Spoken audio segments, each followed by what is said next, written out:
soki ndoki alei moto bakomatisa ye bapete soki ameli makila ya moto bakomatisa ye bagrade o bongo biso toliaka na biso nzoto ya Yesu e bongo biso tomelaka makila ala Yesu tokozala te mokila. Moi je me suis déjà abonné, c'est votre frère Piché Kinkela. Alors je vous demande aussi de s'abonner à la chaîne. Vous y trouverez toutes les informations du frère Piché Kinkela. Retrouvez-moi là-bas. Que Dieu vous bénisse. Et je vous invite encore. Abonnez-vous massivement. Notre chaîne de Danette. Chaîne Nabuso Danette. C'est qui te comprend. Aujourd'hui tu le vois. Mais plus tard, tu ne le verras plus jamais. Car les Égyptiens que vous voyez aujourd'hui, il y a que dit la Bible, vous ne le verrez plus jamais. Aujourd'hui, il y a l'opposition. Accepte. Les gens sont en train de te contester. Accepte. Mais demain, c'est toi qui seras appelé déclaré vainqueur. Le temps parle de toi. C'est pas facile. Aujourd'hui tu es en vie. Mais toi le grand homme de Dieu. Ils sont élevés. Dieu les a élevés. Peut-être le chemin où ils sont passés. Toi tu n'as jamais passé par là. Tu prends $100 facilement comme ça. $500. Les gens viennent te donner. Attends-toi à la crise. Que Dieu vous bénisse de partout où vous êtes. Nous sommes dans la joie de nous retrouver encore avec vous. Devant vos télés. Vous qui nous suivez d'habitude. Dans votre chaîne préférée. Danette TV. Et je remercie le responsable de ces chaînes. Le couple Danette. Papa David. Et Maman Nénette. L'Éternel dont je suis serviteur. Comme je disais l'autre fois, je suis le docteur Carey. Zangama Maningo Chéribin, l'homme à son poste. Je suis le pasteur responsable du ministère L'amour de l'Éternel, dont le nom a été titré de l'émission. Je suis le pasteur responsable ici au Congo. Je salue directement mon représentant légal, mon père spirituel, l'évangéliste Jephté Lassi. Que l'Éternel vous bénisse, papa. Alors, bien aimé dans le Seigneur, nous voulons parler d'un sujet encore très merveilleux. Le 5 points fondamentaux du ministère. Donc, les 5 points fondamentaux, du ministère. Donc, les 5 points fondamentaux du ministère. Alors, c'est bien. Bien aimé, tout le monde peut être serviteur de Dieu. C'est bien. Mais il faut l'appeler. Mais si Dieu ne t'appelle pas, n'ose pas. Faites le suivi. C'est pas mauvais. Allez évangéliser. C'est pas mauvais. Mais c'est pas tout le monde qui est appelé dans ces services. Comme je disais dans l'émission de l'autre fois. Bien aimé, celui qui sert Dieu, sa vie est en danger. Celui qui sert Dieu, c'est qu'il a accepté de mourir à cause de ça. Aujourd'hui, nous parlons des 5 points fondamentaux du ministère. Un vrai serviteur de Dieu, il y a 5 choses qui le qualifient. Même le Christ, il est passé par là. Tu peux prendre ta Bible. Nous sommes dans le livre de Luc, chapitre 23, verset 46. Et vous allez lire la Bible. Vous allez voir l'étape qu'a traversé Christ. dans sa vie. Il y a des choses qui est arrivées dans la vie de notre Seigneur, le Saint Majesté Jésus-Christ. Et vous êtes aussi serviteur. Sachez que ces choses-là arriveront aussi à vous. Dans le ministère, ne crois pas, cher homme de Dieu, que tout le monde va commencer à t'acclamer. Dans le ministère, n'attends pas à ce que les gens t'acclament. Et ne soyez pas emportés par des baisers. Parce qu'il y a aussi certains baisers. Sont des baisers de Judas. Les gens qui nous acclament. C'est seulement ces gens-là qui nous humilient. Les gens qui chantent pour nous. C'est seulement ces gens-là qui changent la face contre nous. Dans le ministère, cher homme de Dieu, soyez prudents. Il faut faire très attention. Craignez le Seigneur. Ayez confiance en votre Dieu. Il y a des choses qui viendront dans ton ministère. Si tu n'es pas ferme, tu peux abandonner. Le premier point fondamentaux du ministère. Je parle des choses qui tiennent le ministère. Dans la vie de chaque homme de Dieu, le premier point, c'est la crucifixion.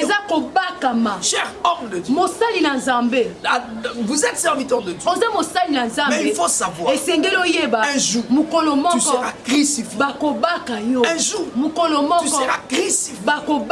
Cher homme de Dieu, le Christ a été crucifié. Vous savez le mot chrétien veut dire quoi? Un homme qui suit l'exemple de Jésus, qui suit l'exemple de Christ.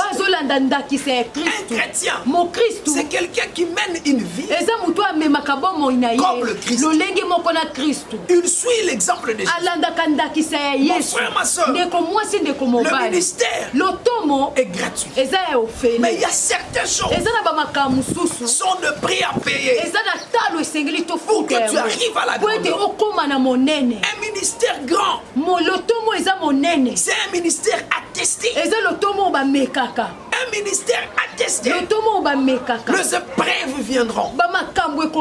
Mais sois ferme. Le premier point fondamental du ministère, dans la vie de tous les hommes de Dieu, là où tu vois maintenant les hommes de Dieu en train de se retirer. Un homme de Dieu qui se retire. Non, ne te retire pas. Ça viendra. Tu le fais ou pas, tu seras crucifié. Crucifié dans ta famille, crucifié dans ton quartier, crucifié dans la société, crucifié dans ton église, crucifié en dehors de ce pays. La crucifixion nous attend, cher homme. Un jour, Christ savait qu'il doit être crucifié. Le Christ savait qu'il devait être crucifié. Il a eu peur de la croix. Il a eu peur de la croix. Il a eu peur. Il dit, Père, n'est-il pas possible que tu enlèves la coupe, cette coupe d'honneur? Mais il s'est dit en lui-même après avoir raisonné, mais toutefois, que ta volonté soit faite. Il y a deux fois dans la vie, nous aimons accomplir seulement nos volontés. Non, bien aimé, acceptez aussi d'accomplir la volonté. La volonté pour Christ, c'était celle de passer à la croix.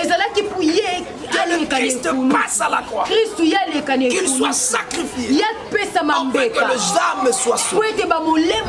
Cher homme de Dieu, pour réussir dans ton ministère, pour palper, pour être élevé, pour que les gens parlent de toi, baloba na tina na yo eza pété. Aujourd'hui tu es en vie. Lelo yo zo mema na peut-être le grand homme de Dieu. Donc so basala nzamba minene. Ils sont élevés. Oh batombwama. Dieu les a élevés. Nzamba tombola bango. Peut-être le chemin où eux ils sont passés. Donc so nzela o bango toi tu n'as alekisa. jamais passé par là. Yo le kata na nzela wana. Tu prends $100. Ozo zo $100 facilement comme ça. Na pété ka. $500. $500. Les gens viennent te donner. Bato bazo ya kopesa. Attends-toi à la crucifixion. Azela mukolo moko kobakama mukolo moko. La crucifixion vient. Kobakama ekoyaka. Le Christ a mangé avec ses disciples. Christ aliaka na bayeko. Il a chanté avec ses disciples. Ayemba kana bayeko. Mais Dieu savait. Nzamba yebaki. La fin de la vie de Jésus. Na suka ya istinda ya Yesu. C'est à la crucifixion. Ekozala ka kobaka. Dans ton ministère. Na lotomo na yo. Tu peux pas l'enlever. Okoki kolongola ngo te. C'est un règle. Yango eza mobeko. C'est un principe. Eza mobeko. Avant la gloire. Na sima ya la crucifixion. Kobaka. Je vais affermir le cœur des hommes. Na liningi na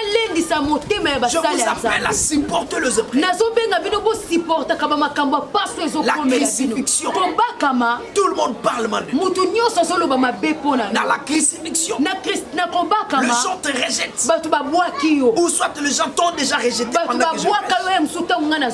Vous êtes pasteur. Vous priez dans une communauté. Les gens ne s'occupent pas de toi.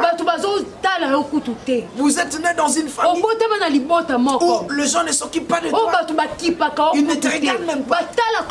Tu es rejeté dans la famille. Tu es rejeté dans l'église. Mais vous êtes un ministre de Dieu. Mon frère, ma soeur, ne te décourage pas. C'est l'un des points fondamentaux du ministère.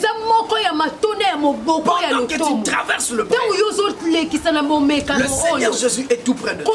Il regarde ton cœur. Si tu vas lâcher, mon frère, ma soeur, ne lâche jamais. Car un lâche ne gagne jamais. Et un gagnant ne lâche jamais. Ne lâche jamais. Malgré les épreuves, malgré la croix, après la croix, il y a la victoire. Accepte la croix. Accepte que les gens te minimisent. Accepte le mépris. Dans ton ministère, le Christ avait accepté le mépris. Afin que nous aussi, nous deviennons ses serviteurs. Nous puissions nous tenir devant le peuple de Dieu afin de leur parler. Mais celui qui a commencé ces choses, il s'est donné à la croix. Cher homme de Dieu, pourquoi tu n'acceptes pas le combat dans ton ministère? Pourquoi tu veux fermer l'église? Pourquoi tu veux changer d'endroit? Pourquoi tu veux fuir? Sers Dieu. Ne crains personne. Ne crains pas les sorciers qui sont dans la parcelle ou en dehors. Ne crains pas ceux qui te combattent. Aujourd'hui tu le vois, mais plus tard tu le verras plus jamais. Car les Égyptiens que vous voyez aujourd'hui, tel que dit la Bible, vous ne le verrez plus jamais. Aujourd'hui, il y a l'opposition. Accepte. Les gens sont en train de te contester. Accepte. Mais demain, c'est toi qui seras appelé, déclaré vainqueur. Le Christ devait passer à la croix. La croix n'est pas un sujet de joie. Homme de Dieu, nous sommes appelés à une lourde responsabilité. Et le diable ne nous laisse pas. Même Dieu lui-même nous fait passer par des épreuves. La crucifixion est le premier point fondamental de ton ministère. Mon frère, les gens parlent maintenant. Je vois dans l'église où tu pries comment tu es inconsidéré. Je vois dans l'église où tu pries comment les gens te méprisent. Je vois même dans la famille. Tu n'es pas considéré. Tu es pasteur, mais les gens ne te considèrent pas. Il y a même des gens qui font des complots contre toi. Il y a des choses qui t'arrivent. Des fois tu es innocent. Mais les gens disent que c'est toi qui l'as fait. Mais savez aussi Le Christ était innocent. Il n'avait rien fait dans sa vie. Il n'avait pas connu le péché. Pas même le commettre. Mais Jésus est déclaré pécheur. Innocent qu'il était. Bien aimé, il arrive des fois dans le ministère. On vous impose un problème que tu n'as jamais pris. Tu as violé, tu as volé aussi, et tu as un mauvais caractère. On t'a vu dans l'hôtel. Et ton pasteur, en écoutant, il te sispe. Il dit que toi, plus jamais encore. On te sispe. Alors bien aimé dans le Seigneur, ayez un cœur apaisé. Malgré le combat, vous êtes suspendu à l'église. Parce qu'il y a un rapport qu'on a donné. Il y a une circonstance qui est venue. Tu n'es plus là où tu étais. Vous étais pasteur, dirigeant d'une église responsable.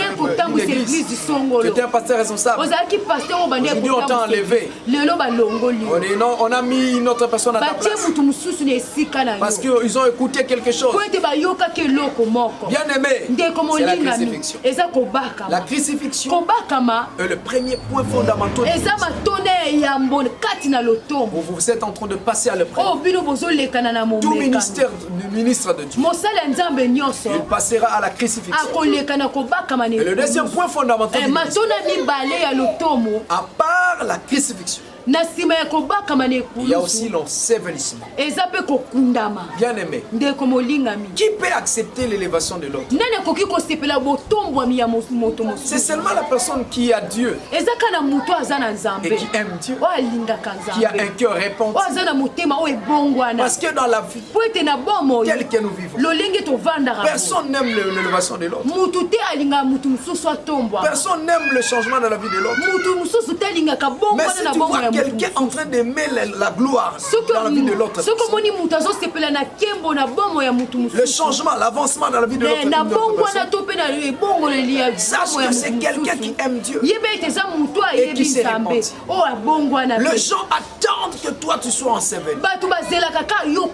Chantre, vous voulez faire sortir votre album, l'ensevelissement t'attend. L'homme de Dieu, vous êtes un serviteur de Dieu, vous voulez aller de l'avant. Déjà on vous a crucifié et on vous enlève de là sur la croix. Et on veut maintenant que plus personne ne parle plus. Que les gens ne parlent pas de toi. Que les gens ne racontent même pas ton histoire. Enseveli. Quand on a enlevé Jésus à la croix, on lui avait enseveli. Le Christ était enseveli. L'histoire de Jésus était disparue. Personne ne parlait de Jésus. Ses disciples entraient dans le silence. Et tout le monde, maintenant les ennemis pouvaient montrer le doigt aux disciples de Christ. Votre maître est enterré. Il est mort. Lui qui disait qu'il ressuscitera. Qu'il ressuscite. Nous sommes là.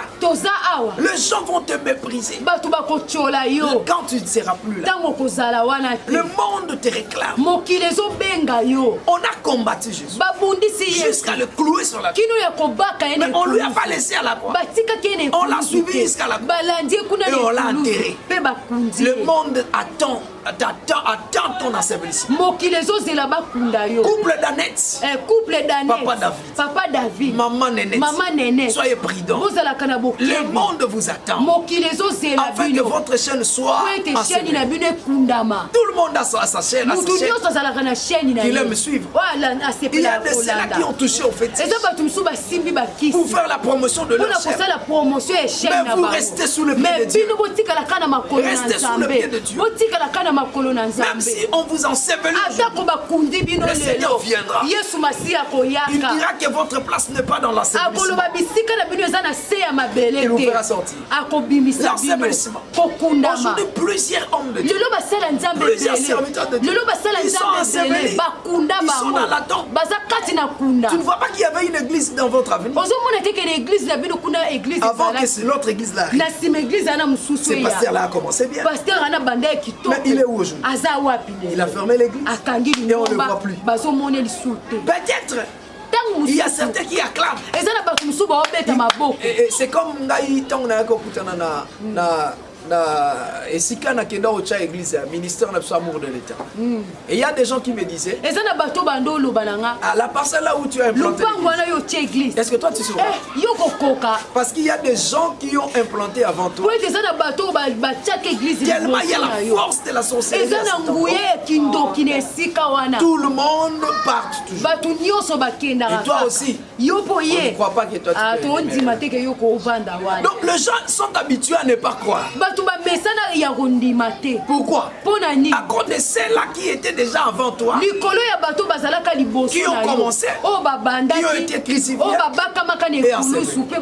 Tout vrai ministre de Dieu, il peut être crucifié, oui, enseveli, oui, mais il ne restera plus jamais. Il ne restera pas dans la tombe. Car si on te crucifie, Dieu voit. Et c'est Dieu, ce Dieu-là, il permet. Et si on t'enseveli, on te fait entrer dans la tombe, Dieu voit, mais il ne te laissera jamais. Tu sortiras. J'annonce à un serviteur qui a commencé son ministère, qui a subi des combats, une personne que la crucifixion a atteint, qui a été enseveli. Je t'annonce, le Seigneur viendra et tu sortiras de la tombe. L'ensevelissement, c'est une période où personne ne parle de vous. Tellement vous êtes suspendu dans votre église. Tellement vous n'êtes plus à vos fonctions. Personne ne s'occupe de toi. Même quand tu viens à l'église, le respect qu'on te donnait, vous êtes déjà suspendu. Les gens te regardent, frère. On te donne même, on te salue même pas. Pourquoi? Parce que tu es dans la suspension. Quand les gens salient votre réputation, ils vous qualifient à une réputation qui ne vous appartient pas. C'est déjà la crucifixion. On vous crucifie.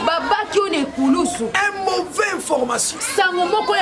On donne pour toi des choses que tu n'as jamais fait.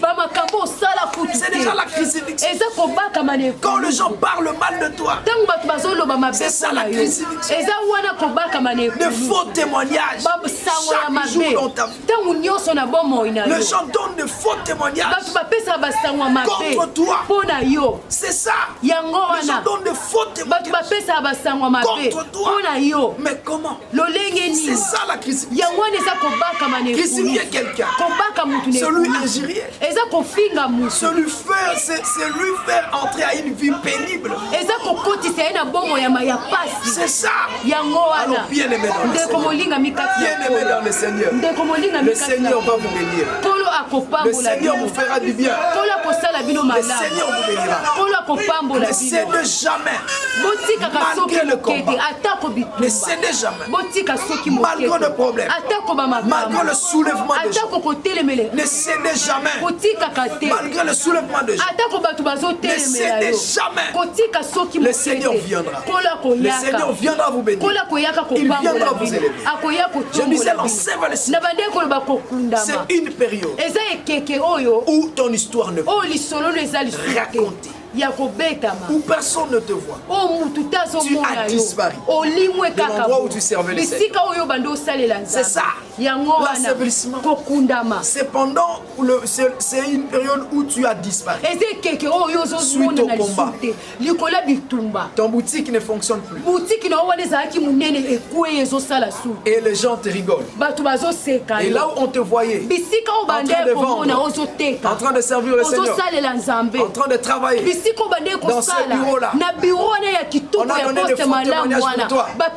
On t'a enlevé. J'annonce à quelqu'un auquel on a donné le rapport à son patron et que son patron lui a enlevé. Ayez la foi en Jésus, le Dieu que je t'embrasse. Tu vas travailler encore, mais cette fois-ci pas dans ces bureaux, mais tu seras haut, un cadre.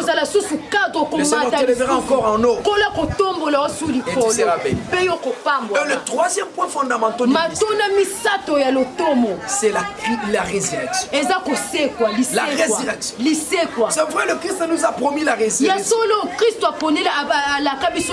À la fin des temps. Mais avant la fin des temps, la résurrection doit se faire pendant que nous sommes encore en vie.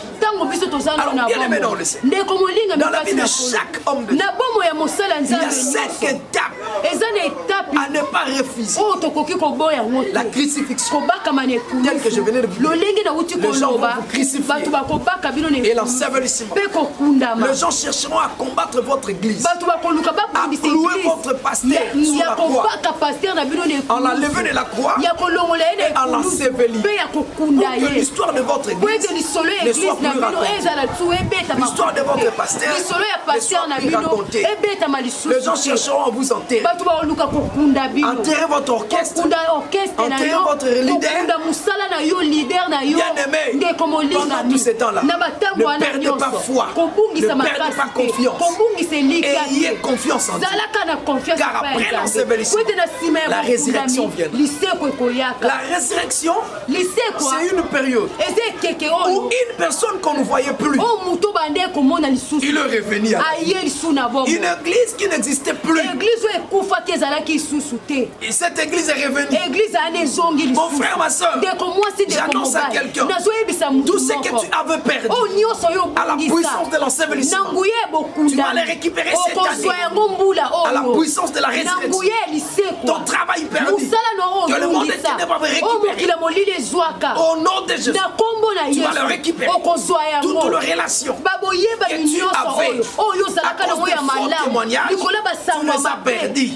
Et tu es entré dans la période de l'ensevelissement. Pendant que je te prêche déjà, je vois le numéro en train de taper. Je vois les relations sont dans train de ressusciter. Oh, que de relations perdues soient ressuscitées. Au nom de sa majesté Jésus. La résurrection. On ne parle plus de toi, mais on commence encore à parler. On ne te voyait plus, on commence encore à te voir. Mais la résurrection, ça sera puissant, parce que tu vas réapparaître tel que tu n'étais pas, mais à une autre dimension de la bénédiction. C'est ça, cher homme de Dieu, cher serviteur de Dieu. Il ne faut pas craindre. Ne crains jamais. Ne crains jamais. Ne crains jamais la croix. Ne crains jamais l'ensevelissement.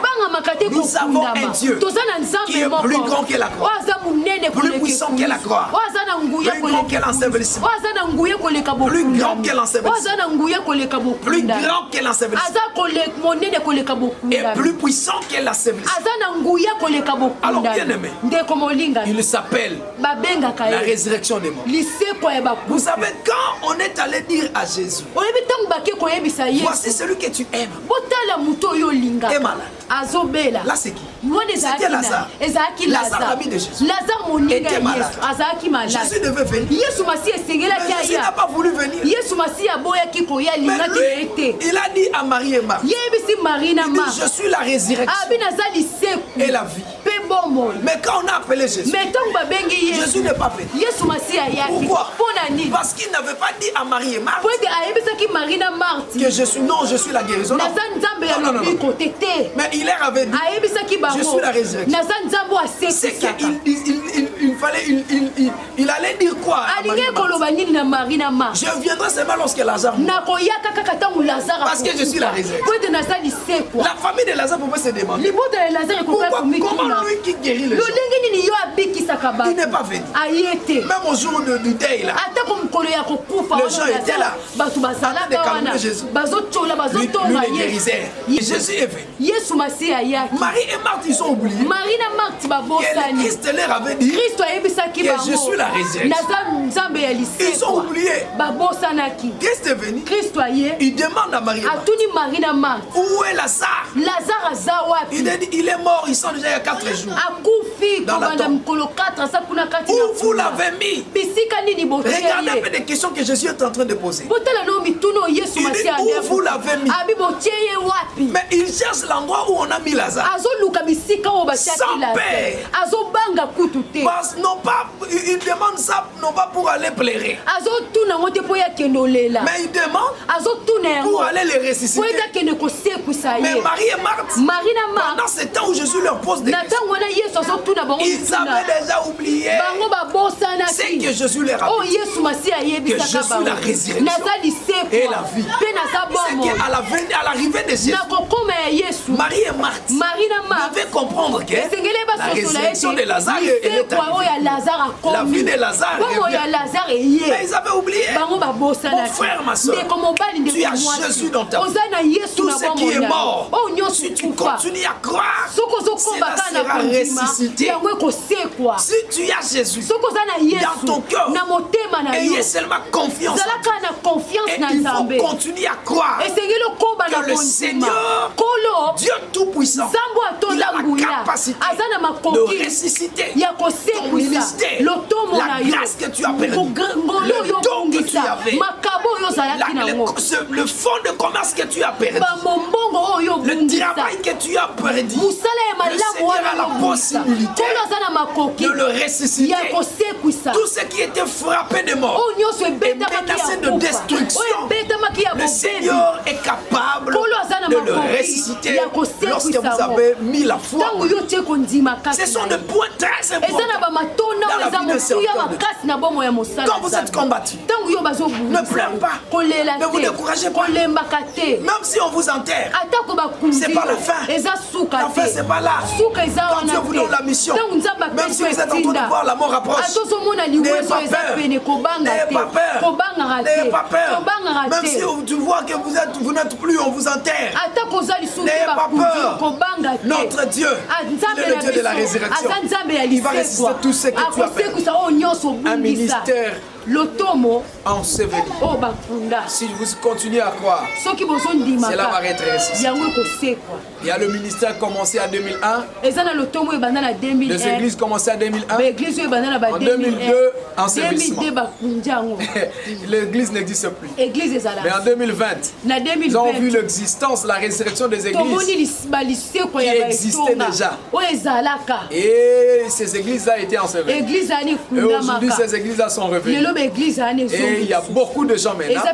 Il y a certains qui commencent à dire que c'est du fétiche. Non. Dieu aussi bénit. Nous prions un grand Dieu. Un Dieu qui bénit. Bien aimé, nous avons un Dieu qui dépasse la taille de ton ennemi. Même ta foi dépasse la taille de ton ennemi. Lorsque vous continuez à croire. Et le quatrième point fondamental du ministère. Donc c'est le quatrième point. Le quatrième point fondamental du ministère, c'est l'ascension. Après la résurrection de Christ, nous avons vu Jésus-Christ en train d'être ascensionné. Il n'était pas resté en bas. Il était monté au ciel. Mon frère, ma soeur, le Dieu qui a ressuscité ton ministère, cette fois-ci, Dieu veut t'amener à la grande. Jésus est ressuscité. Après la résurrection, il y avait l'ascension. Bien aimé, cette église va monter. Nous sommes au temps de l'ascension. Parce qu'on a été déjà crucifiés. On a été ensevelis. Dieu nous a ressuscités. Nous sommes au temps de l'ascension. Oh, commencez à ascensionner. Là où vous êtes. Montez dans la grâce. Montez dans la vie de prière. Montez dans la vie de prière. Montez à l'onction. Nous sommes au temps de l'ascension. Ascensionnez-vous financièrement. Au nom de Jésus. Ascensionnez-vous numériquement. Que le fidèle s'ajoute dans votre église. Que tu sois renommé. Parce que nous sommes au temps de l'ascension. La période de l'ascension. C'est le quatrième point fondamental du ministère. Où l'homme de Dieu est appelé à monter. Tout ce qu'il fait est appelé à monter. Tout ce qu'il fait est appelé à la grandeur. Jésus était enterré. Avant d'être enterré, le monde l'a crucifié. Les gens l'ont régné. régné. Jésus à la croix. Tout le monde l'a régné. Il a été injurié. Et on l'enlève de la croix. On l'a enseveli. Là, c'était une période de malheur. Maintenant, la troisième période, c'était une période de la résurrection. Où nous allons voir encore notre Jésus enterré. Il est de retour en vie. Maintenant, il est de retour en vie. Pour ne pas rester comme d'habitude avec nous, mais pour vivre et démontrer aux gens que le Dieu qui m'a fait passer de la mort à la vie, maintenant il me fait passer de la pauvreté à la richesse. J'annonce à quelqu'un, nous sommes au temps de l'ascension, au temps où nous devons quitter l'enfance pour l'âge adulte, le temps où nous devons faire le voyage du parvis vers le lieu très saint. Nous sommes au temps où nous devons quitter l'immaturité à la maturité. Nous sommes au temps où nous devons quitter l'ignorance vers la connaissance. Nous sommes au temps de l'ascension. Oh, ascensionnez-vous. Ascensionnez-vous. Que l'Éternel fait monter encore votre niveau de la connaissance. Monte encore en grâce. Monte en grâce. Le Christ est ressuscité. Pour ne pas rester en bas, ici sur terre, mais pour monter et retourner dans les airs. J'annonce à quelqu'un, nous sommes dans ce monde, mais nous ne sommes pas de ce monde. La grâce que nous avons en nous, le Seigneur qui est notre maître, lui qui vit dans nos vies, il est la sémence du haut. Malgré le combat, malgré la vie que tu mènes, ce que tu as en toi, il s'appelle la sémence du haut. Même si vous êtes par terre, même si tout est par terre, tout ce que tu fais est par terre, sache un jour, le Seigneur Dieu viendra et tu ne resteras pas en bas. Ta vie ne sera pas en bas. Tout ton toit sera en haut. Oh, nous sommes au temps de l'ascension. Que tout ton toit soit ascensionné. Jésus-Christ est mort. Il n'était pas monté nu, mais il est monté avec sa robe. C'est lorsque tu monteras, tu ne monteras pas toi-même, mais tu monteras avec tout ce qui t'appartient. La vie de l'ascension, la période de l'ascension est une période où tout le monde est maintenant capable de te voir. Il y a un moment lorsque nous commençons le ministère, on nous voit seulement à Kinshasa. À Londres, on ne nous voit pas. On nous voit seulement ici. Mais à Gombe, on ne nous voit pas. On nous voit en Angola. Mais en Afrique du Sud, on ne nous voit pas. Mais il y a un certain moment, une période qu'on appelle la période de l'ascension. Cette période permet à tout le monde de te voir. Voilà pourquoi quand Dieu nous a envoyés, il nous a promis, il dit voici, je vous ai donné le pouvoir de marcher sur les serpents, le scorpion, sur tout le puissant de l'ennemi. Rien ne pourra vous nuire. Un jour, il a dit encore à ses disciples, mais vous recevrez une puissance. Le Saint-Esprit viendra sur vous. Vous deviendrez mes témoins dans Jérusalem, dans la Judée, dans la Samarie et jusqu'aux extrémités de la terre. La mission est d'atteindre les extrémités de la terre. Voilà pourquoi la période de l'ascension, tu es appelé à monter. Ah, que tout en toi commence à monter. Que ton ministère reçoive l'onction de l'ascension. Je transmets l'onction de l'ascension à la personne qui me suit. Cher homme de Dieu, ton ministère est appelé à l'ascension. Jésus est monté. Nous chrétiens, nous le vrai serviteur, nous finirons à monter malgré le combat que nous avons subi. Mais la fin de nos combats, c'est l'ascension. Bien aimé, que Dieu vous bénisse. Et après l'ascension, dans la vie d'un serviteur de Dieu, c'est ce qu'on appelle la position. Je vous invite encore, abonnez-vous massivement.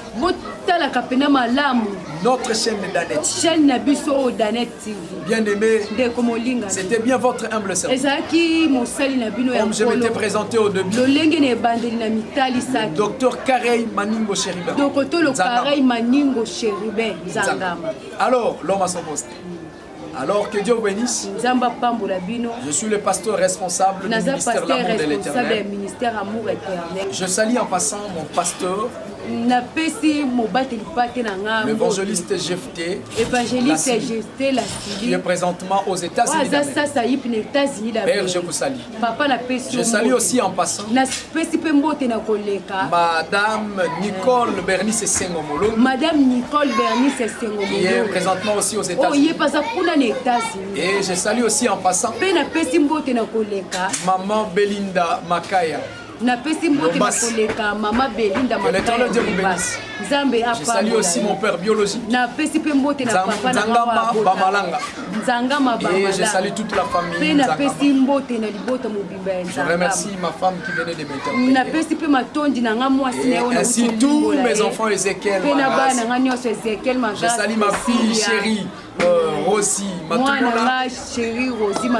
Félicité, Masala, Betty, Blanche, Nanouche, je vous salue tous. Je vous aime bien. Mon numéro c'est le plus 243 89 51 03 749. Je le répète encore pour une bonne audition. Plus 243 89 51 03 749. Je suis même sur WhatsApp à ces mêmes numéros-là. Vous pouvez vous me joindre sur WhatsApp à ces numéros. Que l'Éternel Dieu vous bénisse. Je prie pour la personne qui m'a suivi.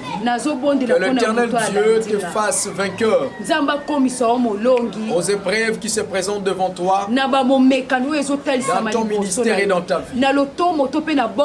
On t'a enlevé de la croix, on t'a enterré, que l'Éternel te ressuscite et qu'il puisse rester tout ce qui était frappé de mort en toi, et que Dieu te fait entrer à une période d'ascension, que tu puisses monter avec ta famille, monter dans ton ministère avec ton église, au nom de Jésus, et que Dieu te positionne à une position de vainqueur. Soyez bénis au nom de Jésus-Christ. Amen. Que l'Éternel Dieu vous bénisse. Bye bye bye. Bye.